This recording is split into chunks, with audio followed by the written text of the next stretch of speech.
Nag-aadobo tayo ng adobong atay ng manok. Nag-aadobo tayo ng atay ng manok.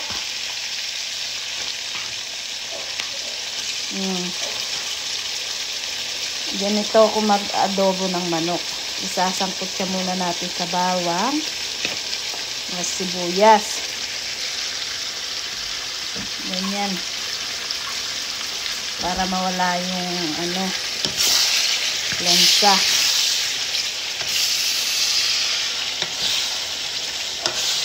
Ganyan. Lulutuin muna natin siya.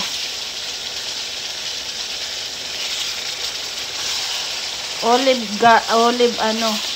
oil ang ginamit kong mantika. Naubos kasi akin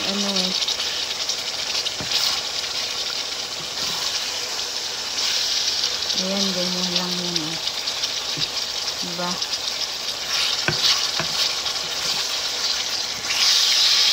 Yan ang secret sa pag-adobo na atay para hindi malansa.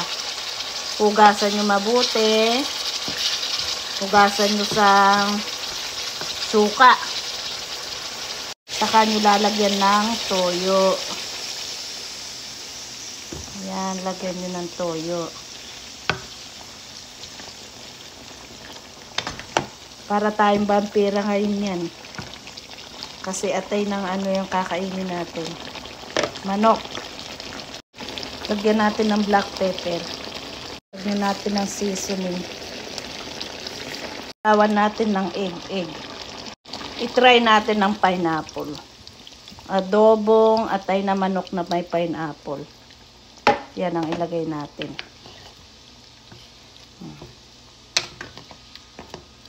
Yan lang natin siyang kumulo. Yan na, luto na siya. Nabalatan ko na rin yung itlog. Ganyan na masarap sa adobong atay. Yung may itlog. Tapos lagyan nyo ng pineapple. Nagmamantika. Tuyo. Ubos na naman ang kanin dyan. Try natin pakainin si Kanu ng adobong atay. Bago kumain yun, tinatanong niya kung ano yun. Kaya, sigurista po ang mga Kano. Sigurista sila kung ano yung kinakain nila. Tinatanong kung ano yung kinain, kung ano yung ingredients, tinatanong bago kainin.